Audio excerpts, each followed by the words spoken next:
Welcome to the Super Sentai Brothers. This is episode 28 of Licensed to Carranger, the internet's best and only podcast dedicated to Gekisou Sentai Carranger. Every week we watch an episode of the show and we share our thoughts with you, the listener.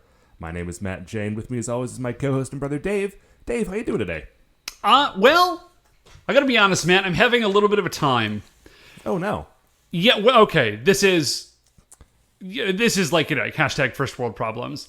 But, so I was in the store, a store, the other day. Not the store, just a store. So I was in a store the other day. We are not yet at the point where there is only one store. Rapidly closing in, but not yet. So I was at my local Amazon, which is the only store left, the other day. Sure. And I heard, this isn't going to sound bad to begin with, but stay with me. I heard a Beach Boys song, and it's one that I really like. But like, I don't listen to a ton of the Beach Boys, right? Sure. And so I'm not like, oh, it's Sloop John B. or what, it's not one of their like super famous ones that you immediately like know exactly what the song is, right? Sure. But it is a song that I really like. And I heard it and I was like, oh man, I haven't heard this song in, forever, right? Because like, I don't really listen to the radio. And, well, I mean, even if you're listening to the radio a lot, I don't think you're going to hear that many Beach Boys songs in a regular rotation these days. Yeah, I mean, if you listen to the oldies. Anyways, none of this is the point. That's not even true, because the oldies stations now play like 80s music. Oh, holy cats, you're right. I know. Our bones are dust. I know. So anyways, here's the problem. I don't remember what song it is. And I don't remember how it goes. And you couldn't download Shazam fast enough to solve this problem for you? And right, and I didn't think about it, because like I had the kids with me, we were just like walking around. But here's the problem, right? Now you're living in that situation of that one episode of Pete and Pete? Yes, and it's a Beach Boys song, and all I remember about it is that it's about like a girl from last summer or something, which is useless. That's non-information. That's information chaff, right? Sure, it's like if it's about a girl and summertime, that is like half their catalog. Exactly. So I've just been sort of like clicking. I'm on YouTube, just sort of like clicking through songs, be like, nope, this isn't, and just growing increasingly frustrated. Not like right now, but I was doing it before. Man, that was a good episode of Pete and Pete, though, right? Matt, the episode you're talking about rings a bell, but I don't quite remember it. Oh, dude, okay. This episode of Pete and Pete is basically exactly what you're talking about. Little Pete is walking through the woods, and he sees a band in a garage, like practicing, like having band practice. Oh, yes! And it's Polaris, I think. They bring Yeah, and he like cannot find it, and then at the very end he sort of like he somehow finds it again, right? He's like trying to learn, like he's trying to remember it, and he's trying to find them, and then eventually I think at the end of the episode he gives up on trying to find them and just like learns how to play guitar so he can write his own songs. It's a really nice episode. Anyway, dude, this is not a Pete and Pete podcast, although it should be. Maybe is there a Pete and Pete podcast? I mean, there's a podcast that is the two actors who played Pete and Pete talking every week. Well, that does sound very good. Man, it's that great. was a great show. It's called The Adventures of Danny and Mike. Oh, I like that. That's nice. I have a similar experience with the song. I heard it's in Spanish, and I heard it like from one of the dishwashers one time when I was working at the Cheesecake Factory. I've never heard it again, and I only remember like 2 lines of it. And the problem is that the lines that I remember, it just says cuando, cuando, cuando, and so anything you search is obliterated by Tom Jones singing. Oh, sure. Tell me when you will be mine. So that's a sort of song-oriented existential hell that I exist in. Right on. Yeah. Cool. Hey, you know what's another fun existential hell, Cool Dave? Is episode 28 of Gekisou Sentai Carranger. Wow, I did not plan that, but you're not wrong. I did not plan it until I was about halfway through the sentence, but yeah, it kind of works. Anyway, we are watching episode 28 of Gekisou Sentai Carranger. It is called Farewell, Signalman. It was written by Yoshio Urasawa. Its original air date was September 6th, 1996. You can, of course, watch along with us on either the DVDs or on shoutfactory.tv. And, hey, Carranger's been really good recently. So if you like these shows and you've been waiting for a time for us to like really tell you to start watching it, start watching it. Jump back like 3 episodes and actually start watching the show. It's good. Here it is. This is your invitation. Brace yourself for Tapu. If you haven't seen him yet, it's worse than you think. It's worse than you think. Anyway, Dave, but before we jump into that, as always, shining in the heavens, there are 5 stars. Would you like to hear what our first star of the week is? Sure would. Well, Dave, as you may recall, last week we did not have an episode because we were really busy all weekend. It was our annual Retrograde Orbit Studios / like old college friends get together. Yeah, it was really lovely. And this year, in an effort to like be a little less like everyone sleeping on top of each other and give you guys a little bit of a break in like having everybody jammed into your house, we rented a Airbnb that was like a few blocks away from where you live so we could sort of bounce back and forth a little bit. But here's what's really weird about it, Dave, is that I was the first one to show up at the Airbnb because I just came straight from work. Yeah. So I just like popped over and got there. I actually took like a half day at work and I got there a little early. And so I rolled in and I got there like at the exact moment that you were allowed to get there. And so I was the first one there. But as I have just mentioned, this Airbnb is a mile away from where you live. Not even. It was like, 4/5 of a mile. And I also used to live in and around that neighborhood. Not in that neighborhood exactly, but it, like generally right pretty there. Close. And you also spend a fair amount of time at my house. Like right. So I was the first one at the Airbnb, and like I used the door code to get in, and I'm wandering around. But the thing is that I've done Airbnbs before, but they're always like out in the country or they're in a different city, and I'm usually there with other people.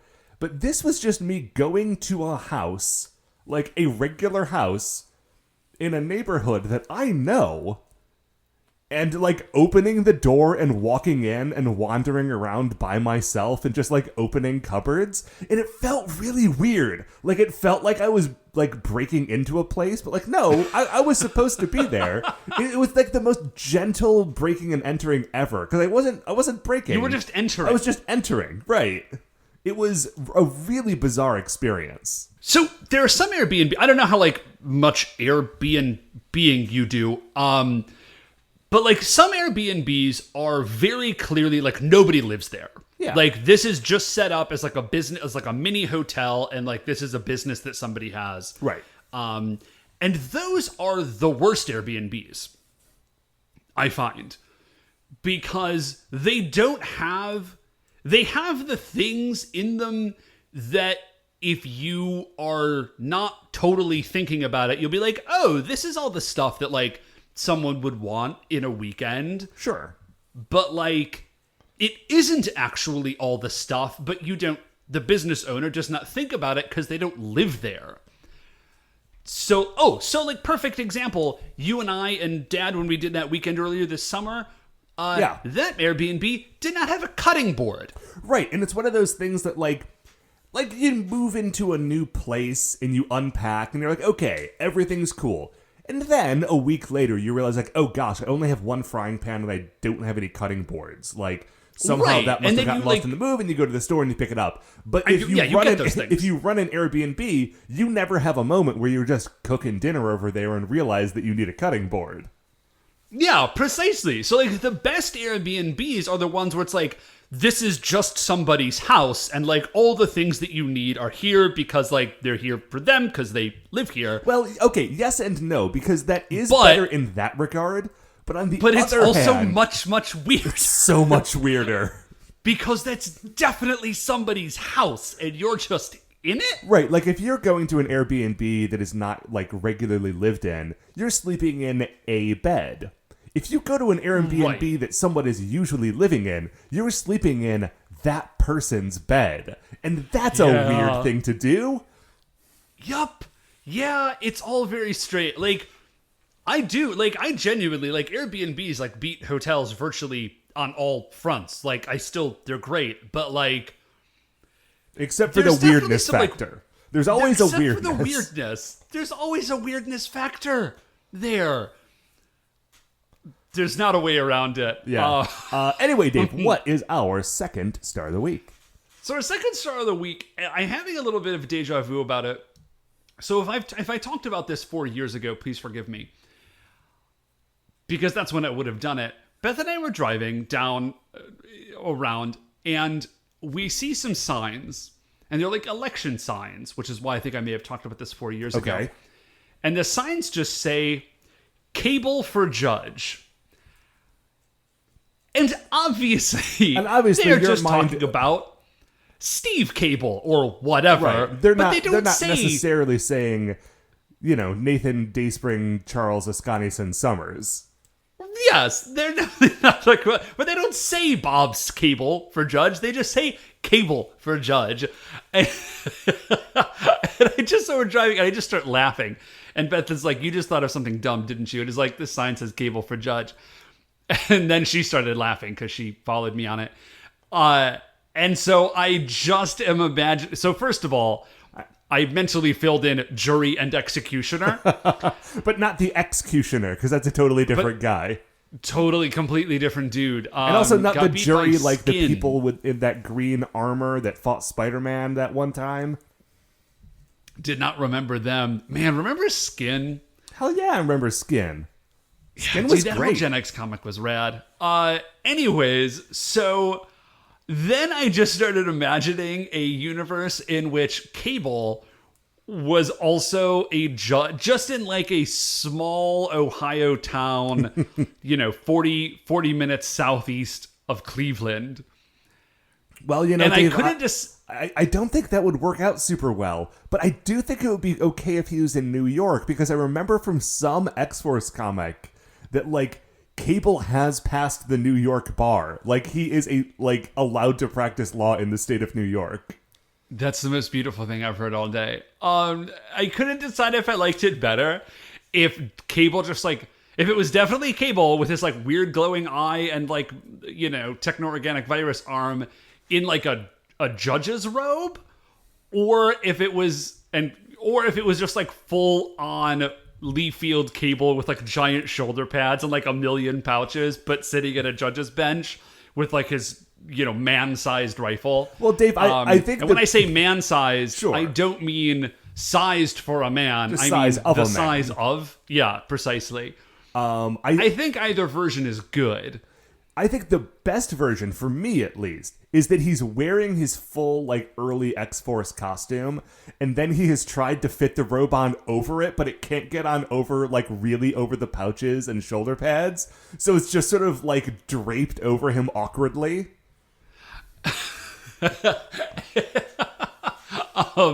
Anyways, that's a dumb errant thought that I had. And I just really... I'm tickled by it. What, Matt, is our third star of the week? Dave, our third star of the week is that it is football season again. Dave, today... Shit. Yep. Yeah. And... Okay. Oh, yeah, because the Browns lost yesterday, I think. Today. It was just a few hours ago. Got it.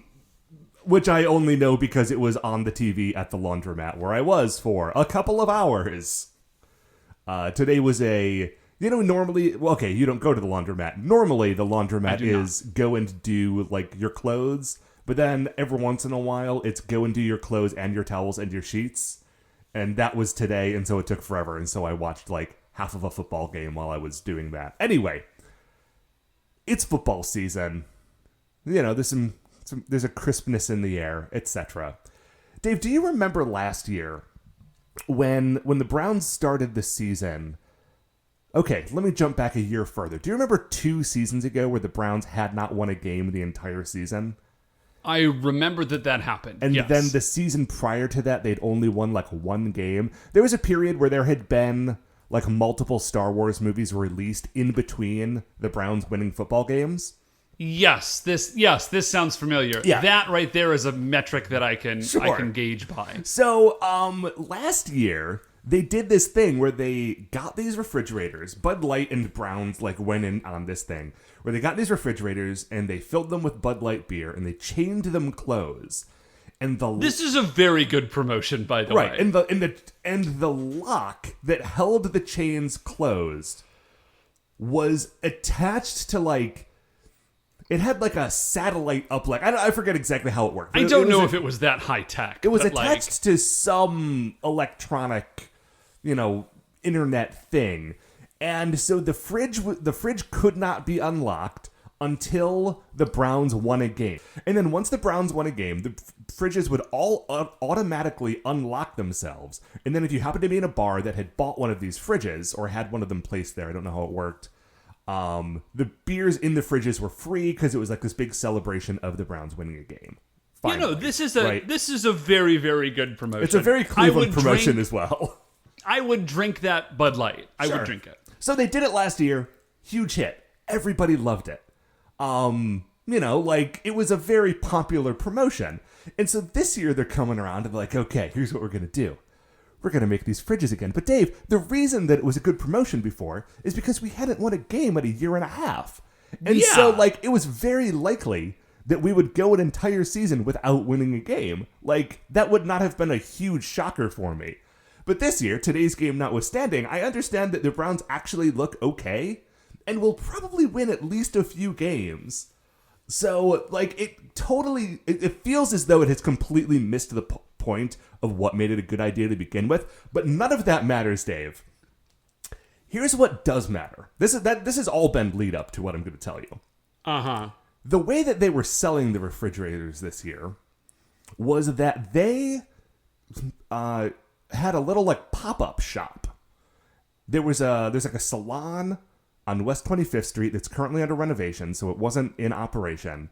So, the Browns / Bud Light went to, rented that building. Rented that storefront for a couple of days. Totally, kitted it out with all this stuff. Decorated it, had, neon lights inside, had, wacky tube men on the roof. And they had that set up to sell the Bud Light Browns Victory refrigerators. To just sort of whoever? To just whoever. You could buy big ones to put in a bar, or you could buy little ones to put in your house. Oh, okay. Cool. Yeah. I guess. Whatever. But Dave, the thing that is significant about this is that this salon that is currently under renovations is right next door to the bar that I normally go to. So I watched this entire thing get installed, and it took a long time, especially for something that was only open for 2 days to sell one product. It took a lot of time and money. And people people lined up down the block to walk into this thing. But they had sold out of the fridges almost immediately because there were way more people than there were refrigerators. So after the first hour, apparently people were just waiting in line to walk into an empty store to buy something that wasn't there that would then later be shipped to them. Wow. But none of that matters, Dave. The thing that I ultimately wanted to tell to you. So I know, but to say that they have missed the point of the maybe we're, because clearly people are interested. Clearly, man. I don't know. Listen, it's early in a Browns season, and that's when Cleveland is really into the Browns. If they tried to do this in 3 months, I doubt they would get much of a line. Anyway, all of that, again, is still preamble. The actual story here is that the guy who they got to, hawk these fridges and, do a commercial for them and show up on the day to, be there to shake people's hands and say, yes, please buy these fridges, was WWE superstar The Miz. Nice. Who is from, he's from Parma, but that's very close to Cleveland. It's essentially Cleveland. That's as much Cleveland as where you are is Cleveland. Yeah, I was gonna say it's in the zone. Yeah, it's definitely in the zone. And so I'm at the bar. I'm on the back patio, and I look across the back, their little parking lot behind the bar, and I'm like, is that The Miz? Because at this point, it was later in the afternoon, right? He was already done with all of his promotional stuff, and he was just wandering around in this little back parking lot, loading stuff into his car. I'm like, that is The Miz. And so he just I don't know why. That makes the whole thing better. He was loading stuff into his car. He was loading himself into his car. He wasn't doing labor or anything. No, I'm just saying I like the idea that he did not, I don't know, have a driver or something, it just makes more sense to me. Like, yeah, dude, I drove over. Yeah. I was visiting my mom or something. I don't know. Yeah, and so, like, I had this moment of, like, I should go say hi. I should go get my picture taken with the Miz. And then I didn't. I sat down and I'm like, yeah, that's the Miz over there. Because I was like, I don't often get starstruck, and I did not think that WWE superstar The Miz would be the thing to do it. But for some reason, I just had that moment of like, I don't want to bug him. He's fine over there. He doesn't need to talk to me. But then two of my friends walked over and they got pictures with him. And there's no, like, conclusion to this story other than my deep, like, regret and dissatisfaction. But it was a whole day, and I just needed to tell you about it. Oh, well, I'm sorry, bud. That's fine. Listen, The Miz is from Cleveland. The likelihood that you will never see that dude around Cleveland again seems low. Right, but I'm probably not going to see him, like, from my normal chair again. Okay, well, yeah, I mean, the likelihood of that is slightly lower. Anyway, Dave, what is our fourth star of the week? So our fourth star of the week, Matt, it's just a weird experience I had. So we were driving around Cable for Judge. Sure. And the reason we were down in this part of Ohio was that we went to this little festival. It's called the Yankee Peddler. And it's like a Renaissance fair, except it's a, like, early Ohio colonial fair. Okay. So, like, that's sort of the zone, right? So it was celebrating Ohioana. Ohio, yes, precisely. Which is the Ohio-specific version of Americana, for anyone curious. Yeah. And that is not a term that I made up. That's a thing. Is it really? Oh, yeah. Okay. Dig it. I don't know how many things are on that list, but whatever. And I say this as a proponent of Ohio. Like, I'm a fan. So anyways, so it's sort of like any time in between, like, colonial exploration and, like immediately, like, post-Civil War. Sure. Right? And, it's like arts and crafts and handicrafts, and there's somebody with an anvil. Yeah, there's, like, a dude with an anvil, and people are, like, weaving. And some of it is just sort of, like, straight up craft fair, and that was less interesting. But some of it is, like, a little more old-timey. So that's neat. Some of the vendors, like food vendors specifically, you could tell that, like, they had their Renaissance fair costumes, and they were just, like, rocking it. They're just like, we don't care. We're here to sell you. Anyways, then none of this is the point. Here's the really weird thing.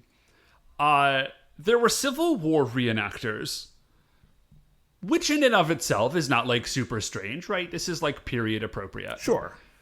The weird part is that they were Confederate reenactors. Which, if you're listening to this and you don't know, Ohio, definitely part of the Union. Oh, yeah. Well, most of it. Yeah. I mean, most of it. There was, like, I think there was some part, like, way deep south that, like, sent... I think all of Ohio was, like, officially Union. I think there were some soldiers who, like, went and fought for the Confederacy, like, from down southern Ohio. But, like, the part of Ohio that we are from is definitely in the Union. Oh, sure. And so I was like, well, first of all, walking around with my black kids, sure, I was a little bristled. I can understand that. But I also was a little bristled. Like, my man? Like, you're in the wrong state, rebel. Like, right. This is not... No. And, like, no, people were not really, like, interacting with them. And I feel like from the looks on their faces, they maybe were, like, realizing that this was not... It was just very weird. Because it was like, man... I don't even know why they're a Confederate. Like, did you travel up? Right, do you just own these outfits and you just travel to regional fairs where it seems like period appropriate for you to be there? Because it, like... Because there was no period where it was appropriate for Confederate soldiers to be in Cleveland. Yeah. that was just like, had I been in, Beth was telling me that there was like a sort of she lived in Alabama for a little bit, and there was like a similar sort of thing, and they had Confederate reenactors there in Alabama, and they only reenacted battles that the Confederates won. Sure, Alabama. And that's a weird thing, but you're in Alabama, so like, okay. I mean, not really, but sure. You're doing it. To do it in Ohio. Especially, and again, I want to reiterate, Northern Ohio, because Southern Ohio is basically the Deep South. Like, Southern Ohio is way more southern than Northern Kentucky, and that's a fact. Yeah, that is a dead-on fact. In a way that I don't fully understand. It was just a bizarre, and I had definite feelings about it that were like, again, in part like I'm walking around with my black kids, but also were definitely in part like how dare you? Like, this is Union country. like traitor and treason at wrong state. Like, I was like angry about it. Clearly. So anyways, it was just this this bizarre experience. I don't understand. This leads me into a further point that I do not understand the idea of being a Confederate reenactor. I mean, I don't understand playing the Horde in World of Warcraft either, but... I was gonna... Yeah, well, I mean, okay, but like Horde versus Alliance, like that's theoretically like a battle that's still ongoing? Sure. And actually the Horde was a lot more reasonable. Yeah. Like, than the Confederacy, not the Alliance. Right. It's like... Confederacy, y'all definitely lost, though. Like, in a big way. Like, there in a paintings big way. about it. That does not seem like something you'd want to reenact. Like, even if you were pro-Confederacy. Anyways, what is our fifth star of the week? Dave, our fifth star of the week is way more chill than that. I took a walk the other day.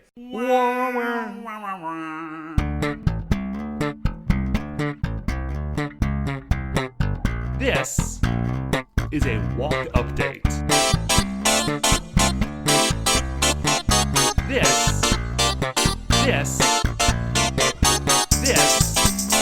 is a walk update. It's a walk update. Do you want to sing walk update so that Mark can cut it and put it in if he wants? Oh yeah, sure. So, okay. So you would have to do the. This is a walk update. It's a walk update. Walk update.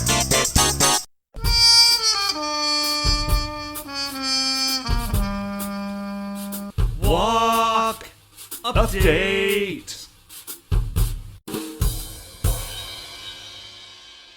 Oh, how nice. Yeah. So I take walks fairly regularly. I've got sort of a regular loop where I leave from my place. I sort of walk up to Edgewater. I look out over the lake at the city. Then I turn around and walk back. Yes, I'm aware. I'll mix it up sometimes, but that's my general walk. I take that walk, I'm going to say, on average, 3-4 times a week. Not every day, but, half the time about. Mm-hmm. Yeah. If somebody was going to assassinate you, this is how they would do it. 100%. That's why I'm not saying which streets. I'm got to keep your head on a swivel. Anyway, so I'm walking down the street, and I see a big pile of, construction wood in the yard of a house. And I think, I guess one of these houses is having some work done. I look to the right, and I say, no, they are putting a house where previously there had not been a house. Now, here's what's weird about that, Dave. There are two things. One, I do not recall... Don't think of there being a lot of space around you. Well, that's the thing. I do not recall either there being enough yard in that spot for someone to put a house. And I want you to know, I have paid attention to where there is enough yard to put a house. I have a sort of a mental map of where those empty lots are that I think about sometimes if I ever buy a lottery ticket. And this is not one of those spots. And also, like I said, I take this walk every couple of days. I would have noticed if somebody knocked down a house, I think. Unless they knocked down a house in a 24-hour period, and then by the next day we're already building the new house. So now I just have no idea what is going on in this zone, because it feels impossible, but I walk past it 3 times a week and I see them putting this house in a spot where it seems impossible for them to be building a new house. And there's enough room. It's not like it's super crowded. There's definitely room for a house. There's a driveway for a house. I think it's already there. Well, it's kind of hard to tell. I mean, it doesn't take a terribly long time to knock down a house. Yeah, but it's a pretty straightforward operation. It takes a while to get rid of a knocked down house. You know, an empty lot looks different than a lot that had very recently had a house in it. Is there grass? Yeah, there's grass on the yard. I feel like I think you must have just missed the demolition, man. You have to have. Dave, it's possible. It just seems crazy to me that I could have missed that much work in that little time. Matt, we live in a crazy world. The Miz is hanging out at Dave's. There's Confederate reenactors in Northern Ohio. Somebody knocked down a house you didn't notice. It's a funny old world. It is. Anyway, Dave, you know what else is a funny old world? Is the world of Gekisou Sentai Carranger. We're going to take a break. We're going to watch episode 28 of that very show, and we will be right back. All right, welcome back. So, Dave, Signalman is good. Farewell. Name of the episode, Farewell Signalman. That's actually what happens. Well, for now. But yeah, no, I imagine that dude will be back. Maybe. I don't know, man. Because, there are other things that have yet to be introduced in this show. Yeah, okay, let's just talk about it, because I feel like we're just going to start getting into stuff and it's going to be weird. Okay, so, as we start off, Signalman is riding his motorcycle. He is riding around looking for Ichitaru, who, if you recall, was kidnapped at the end of last episode by the Bozoke. And he's just like, my son. So we're going to get to this, there's a bigger spot of this later in the episode, but it's very confusing, because here's a problem with Signalman. His face is just like a mold, right? It's just like a helmet, and part of it looks like a face, except it isn't, and it doesn't move. And this episode features a lot of Signalman, internal narration / voiceover. And it's sometimes very difficult to tell, because it's not when he's alone, okay, it's voiceover, but he'll be talking to people and then he will just flip, and I'm pretty sure it's supposed to be voiceover, and you cannot tell because this dude's face doesn't move. Yeah, it's kind of wild. The actor in the suit does a great job of emoting without being able to use his face. I think we've called him out for doing that before. Yeah, he does. I mean, but he has a giant robot shoulder pads and no facial expression. Right. The dude crushes it. But that doesn't mean that it's easy. Yeah, but if all you have is audio, it gets weird. So anyways, he's like, I am my son, because his signal son is in space on Planet Police. And he's like, but I can't think about going home, because I've got to A, fight the Bozoke, and B, I have to save Ichitaru. I have to save my Earth son.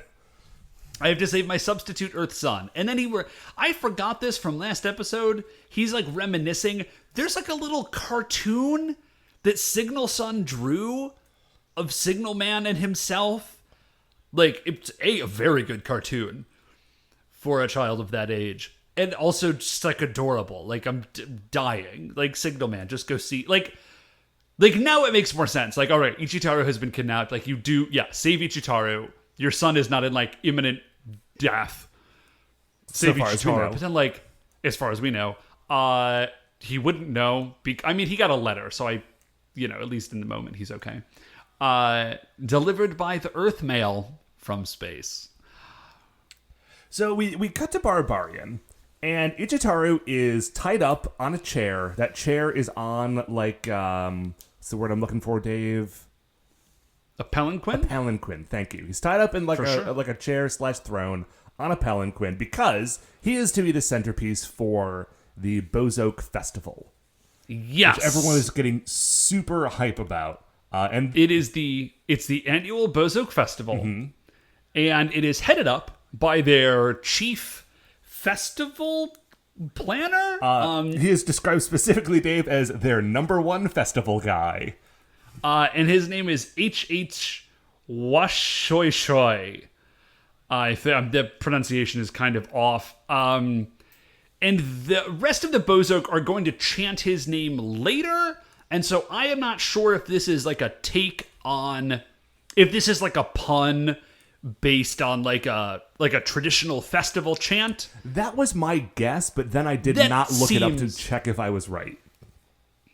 But it seems like it could be right. That seems like the sort of joke that this show would make. And Dave, the weird thing about H.H. Washoishoi is that, like, his whole look and the look of this entire festival is very specifically like a Japanese festival, which I know because we saw a very similar festival in Carranger, right? Yeah, that was like a weird. Okay, and like I get it because this makes sense, right? In Gekisou, the whole thing is themed around Japanese mythology, but this show is based around mean car aliens, and the fact that they are just like getting really into this Japanese style thing leads me to assume one of two things. Thing number one is that the concept of like this particular Japanese festival is so universal that it has like crossed the cosmos to like become what the Bozoke do and has like formed H.H. Washoishoi's entire life, right? That's option number one. Option number two is that H.H. Washoishoi, as their #1 festival guy, the minute they got to a new planet was like, okay, at some point this year, we're doing the festival. I'm going to do it themed around this world. What's the best festival to do here? And then has just like gotten a whole new costume and gotten everybody into doing this particular thing. Yes. Oh, okay, Matt, I took a second to look it up, and his name, that is totally correct. His name is based on a cry, according to the wiki, a cry uttered by the participants in Japanese festivals during the shouldering of a mikoshi, a portable shrine. So this is yeah, like this is totally in line. Oh, and for the purposes of this festival, like Ichitaru tied to the chair is the portable shrine.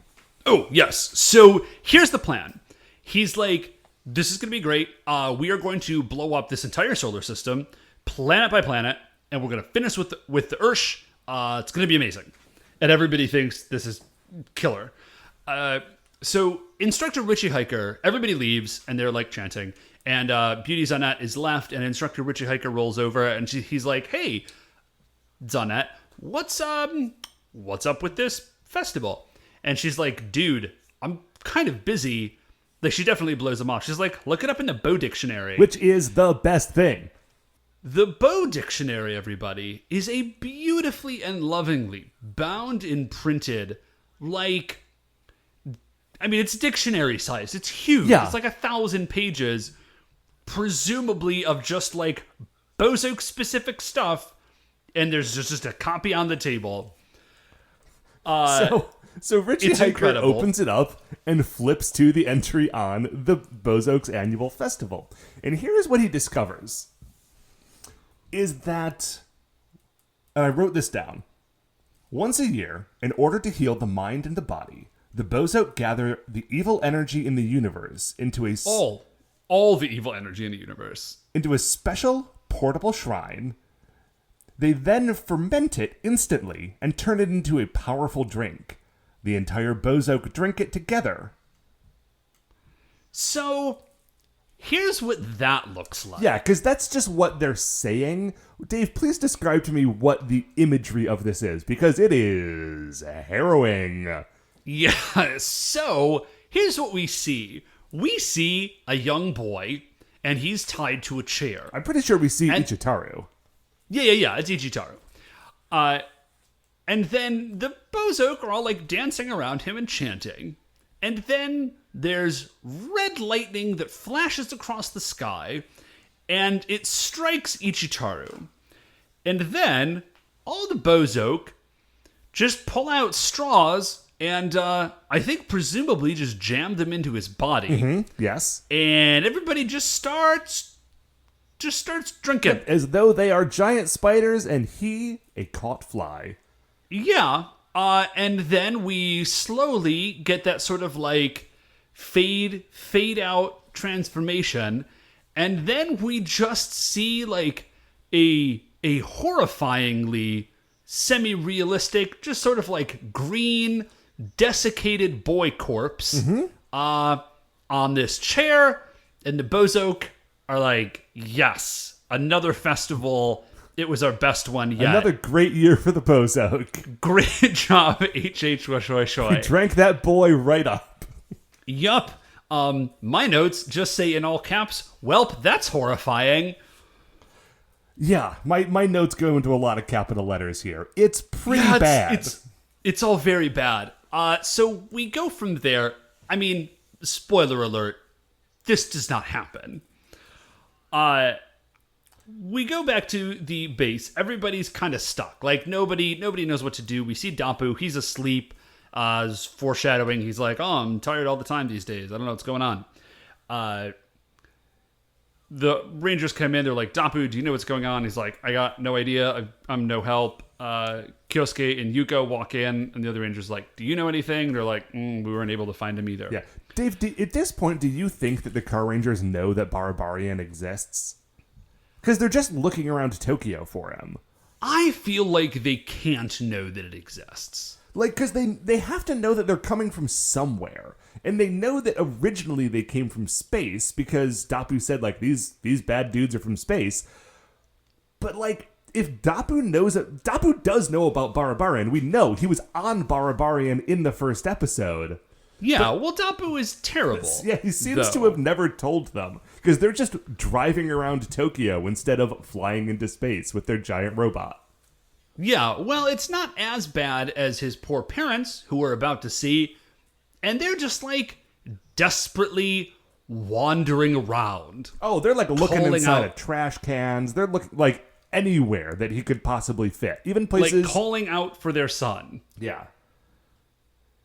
Signalman rolls up on them, and he's like, hey, what's going on? And they're like, oh my gosh, Signalman, have you seen our son? We really hope that you have, because, like, this is not a good scene right here. And he says, I have not. Oh, the parents do mention something about the Bozoke. Like, they know that the Bozoke have taken him. I'm not sure when they get this, but they know. Signalman is like, listen, like, I get it. I also have a son. I'm doing everything I can. Like, I am horrified. You know, like, Ichitaru is very special to me. And the president is like, yes, like, thank you, Signalman. I appreciate it. The mom very reasonably points out, like, the only reason that this has happened is because he associates with you. Right, like, because you two are, like, best pals. When the Bozoke decided to get somebody, they grabbed our precious boy. This is 100% your fault. Yeah. Which is not a bad point. Yeah, no, that's totally reasonable. The president scolds his wife and is like, no, like, don't say that to Signalman. He's trying his best. Quote, you can tell from his expression that he's really sad. You very definitely cannot, because he doesn't have any expressions, because his face is an immovable robot mask. Now, see, Dave, my notes have it slightly differently, and I don't know which one of us is right, because I paused it, and I really thought that they said, you can't tell from his expression, but he is very sad and trying his best. Oh, well, either way would work. I think my version is slightly funnier. But anyways, Sorry, Matt, for a brief moment, I had a stray thought that, like, oh, we should go back and check. That's insane. No, that is contrary to the spirit of this show, Dave. Yeah. So we go from there and we see, I think the version where the president says you can tell from his expression is funnier. So can we decide that that's what happened? Excellent. So we go from there to the Bozoke, and we see the Bozoke, and they, like, teleport to Earth. And they're like, hooray, we're going to do the thing. Ichitaru wakes up. And then he's like, this is horrifying. And then we go to the base with the Rangers, and there's like a Bozoke alert. And they're like, yeah, okay, Bozoke are on Earth. Right. Dapu has fallen asleep again. Yeah. Like, now we can... I assume that's going to be significant in a different episode soon. Oh, yeah, it has to be. Like, they brought it up 2 times, and they didn't make a joke about it. Right. So they don't do that's anything foreshadowing. subtly on this show, so that has to be it. Yeah, that is the least... Actually, I'm going to give them credit for that, Matt. That might be the least ham-handed foreshadowing I've seen on this show. So, we go from there. We're back to Koban base. The parents are, like, angry with each other, and they're fighting. And the president says, like... He says, like, don't hit my, like, sensitive area, but then he definitely does, like, grab...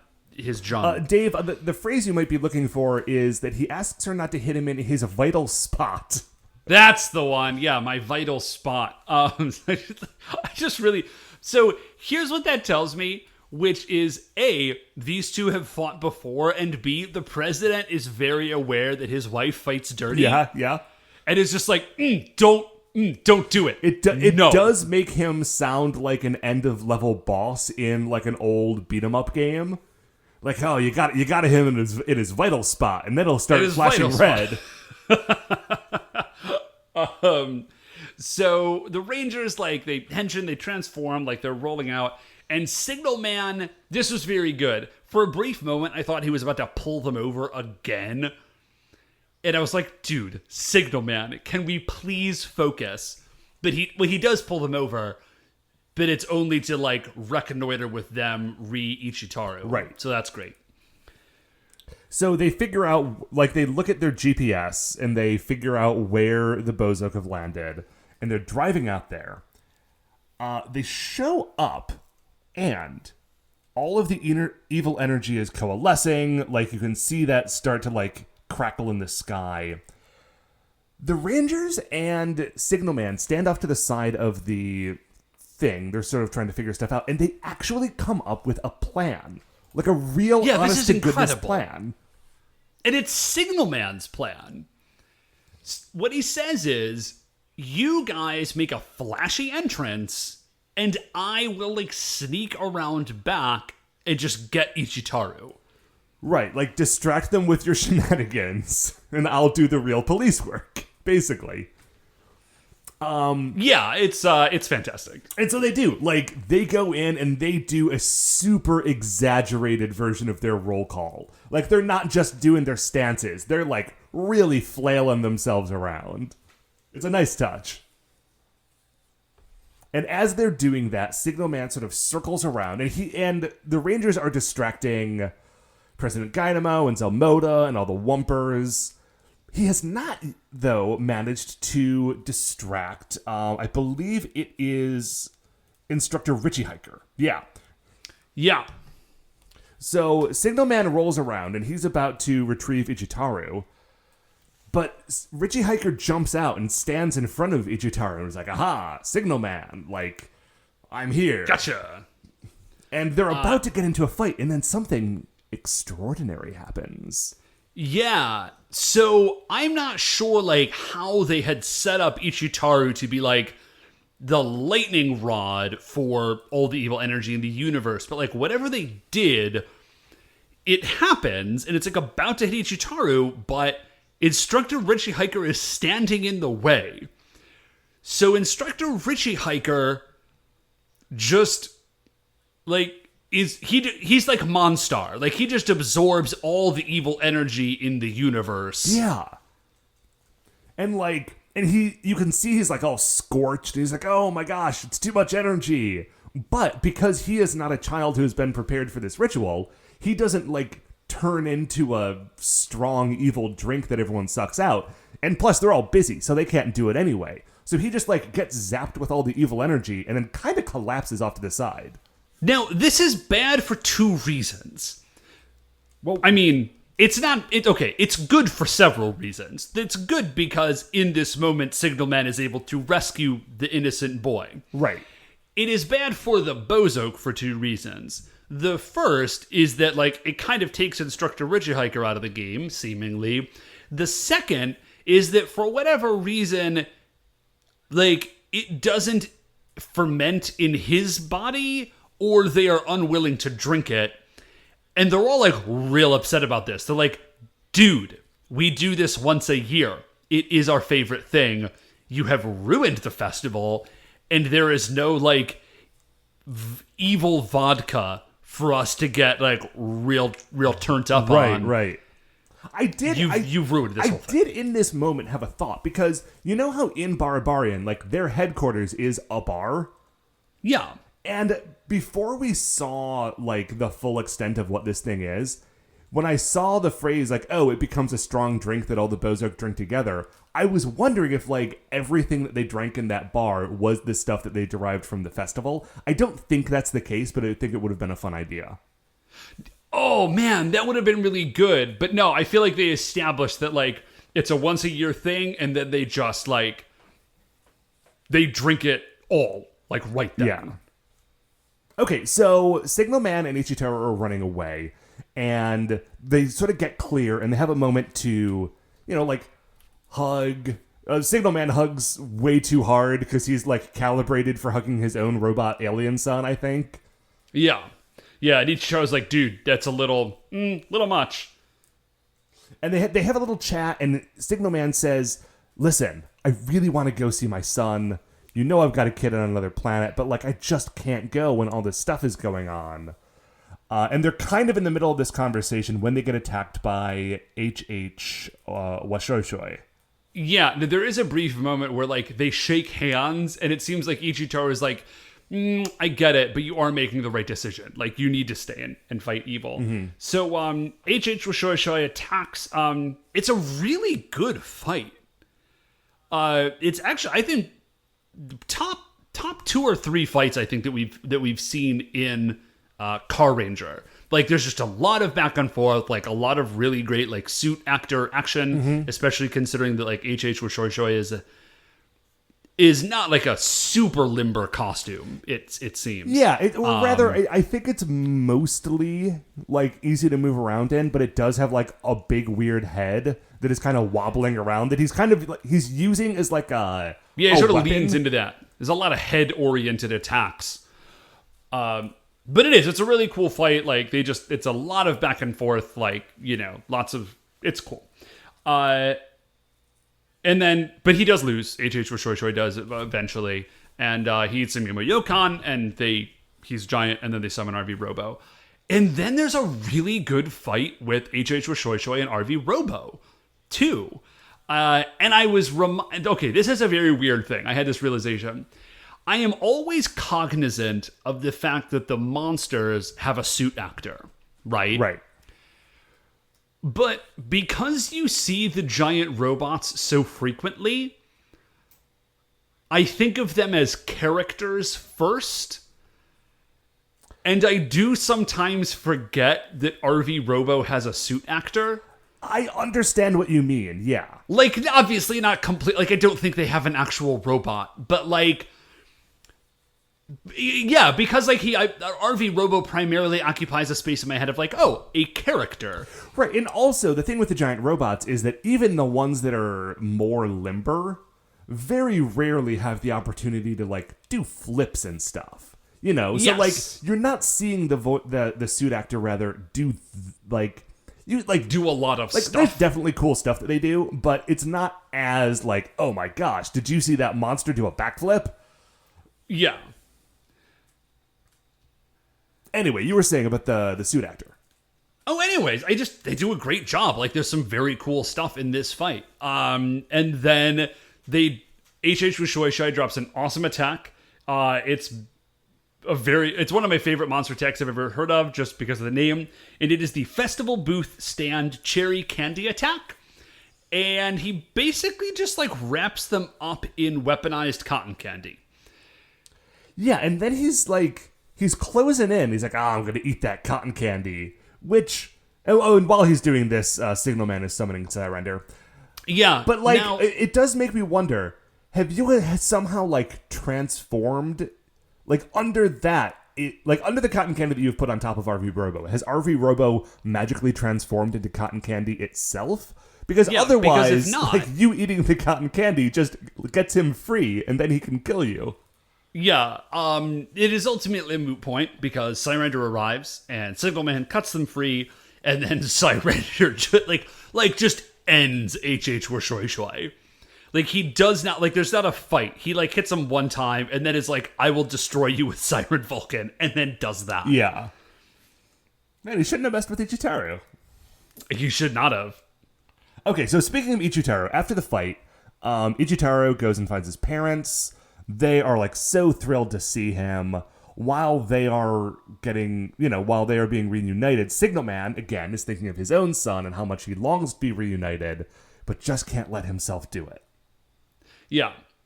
So, also, I feel like Signalman not putting together that the Pegasus employees are the Rangers is at this point, like, willful ignorance. Yes. Oh, yeah, absolutely. So anyway, or it is at least purposely a joke on the part of the show. Oh yeah, I mean that has always been the case. But anyways, so he's like, I want to go back. I just like I can't. And then this is where it gets a little fuzzy as to like, is he talking? Is this voiceover?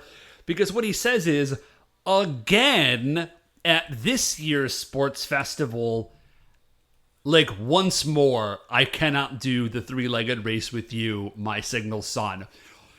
This is not a single occurrence. Right. Signalman has apparently never been there. Or at least, like, infrequently enough that he himself is like, oh no, yet again, I am missing it for work. Yeah. It's kind of wild. It's heartbreaking. Like, cause like I'm a dad, like I had genuine feelings about this. I was like, Signal, dude, go and see your son. Well, like, you know who else has genuine feelings about this is Ichitaro. He's like everybody else, sure. But specifically Ichitaro. So yeah. Ichitaro walks over as Signalman is like doubled over in grief. And he says like, hey, Signalman. And Signalman like stands up and turns around, and Ichitaro just like puts out his hand, and he says, "Goodbye, Signalman." Like, yeah, Ichitaro crushes it, right? Like, and there's a look on his face, it's just like, listen, like you're my best superhero pal. I love you, and like I don't myself want you to leave, but like, buddy, you gotta go. Like, you need to leave. So the Rangers sort of like duck off in the back, and they're like, okay, here's what we can do. Like, we should just send him home. And they're like, how are we going to do that? I think it's Kyosuke comes up with the idea, or maybe it's Yuko. They're like, we will like integrate Carnavi into Police Speeder and just set the directions for Planet Police. And then when he gets on Police Speeder, like, it will just take him home. And he sort of like won't have a choice. Like, we'll like make the decision for him, and we will like do this thing. Yeah. So they do this, but like at first I thought that it was going to be like they're putting him on a rocket and shooting him towards Planet Police, but it's not really that.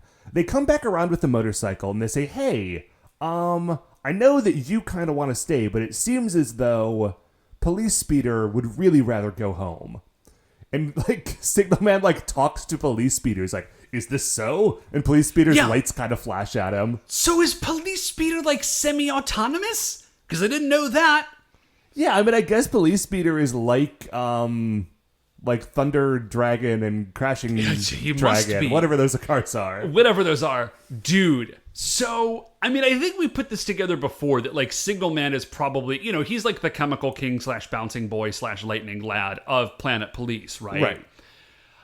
I really like the idea that Police Speeder is also, like, an immortal car spirit. Mm-hmm. That, like, bonds with whatever, like, each successive generation of, like, greatest Signalman. Like the Signalman among Signalmen. Right. He is not a Signalman. He is the Signalman. Right. You know, in a long line of like Signalman is dead, all hail Signalman. Sure. Well, here's the Signalman of that space sector, at least. Yeah, like the precisely. Green Lanterns. I'm sure he's got an oath and everything. There is a... And Brightest Day. At Reddest Light. I got nothing. Yeah, we'll come up with it later. There is just like a whole depth of fiction surrounding Signalman that they're probably never going to get into, and I desperately crave. Anyway, so he hops on Police Speeder, and he's like having a little trouble controlling it. It's kind of moving on its own, but he does stop it. And then he turns back and he looks at the car, well, the crew of Pegasus Motors, who he does not realize are the Carrangers. And they say, hey man, looks like Police Speeder really wants to go. If you stop it, it's gonna get sad. And he's like, oh, really good point.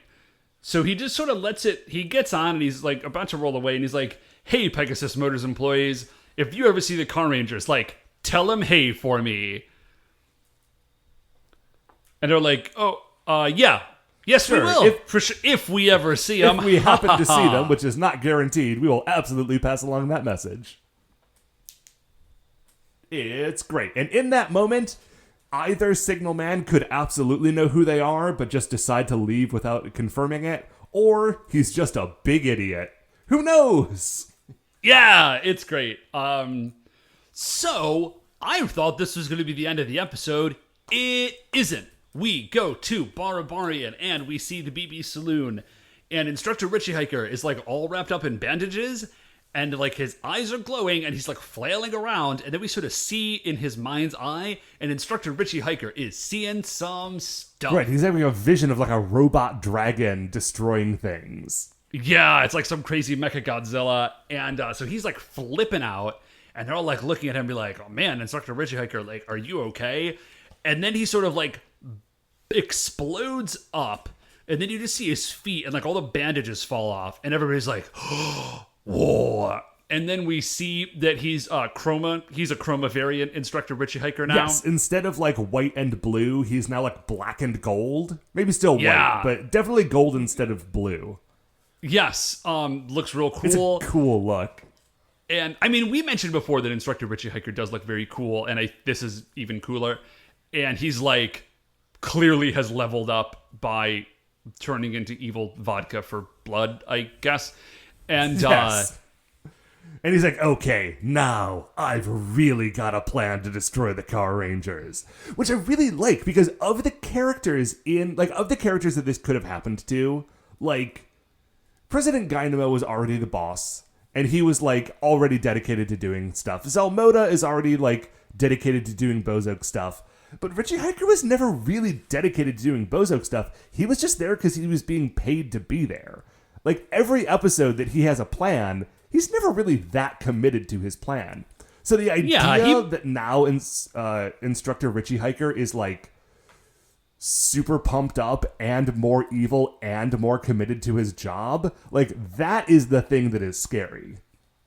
Yeah, before he mostly seemed invested in, like, hitting on Beauty Zanette. Sure. And now it's like, oh no, all of his attention is now going to be focused on destroying the Carrangers. And I think that that's very cool. Yeah.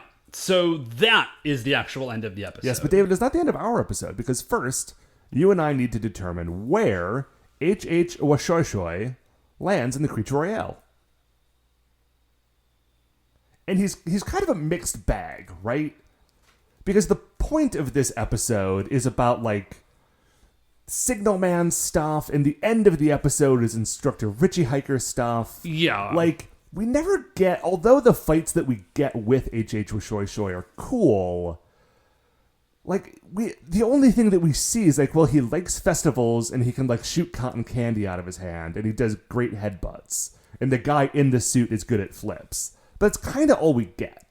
And that's not bad, right? Like, that's perfectly fine. No, I mean, okay, yeah. So, like, he is fun and cool and not, like, actively terrible and creepy. You know, Dave, I'm looking down at Archbishop Saw, right? Which is not, like, the bottom of the list, but it's, you know, lower third, right? Yeah, it's pretty low. Lower quarter, actually, now that I'm looking at it.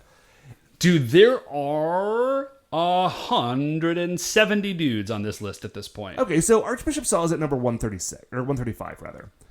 Mm-hmm. And Archbishop Saw is similarly, like, a dude that we did like. And he showed up in an episode that was not about him. Like, he was a threat. Yes. You had to deal with him, but he was not the main focus of the episode. He was memorable, but not, like, the coolest dude. Yeah. And that's he kind is of the like vibe of H.H. with Shoi Shoi as well, right?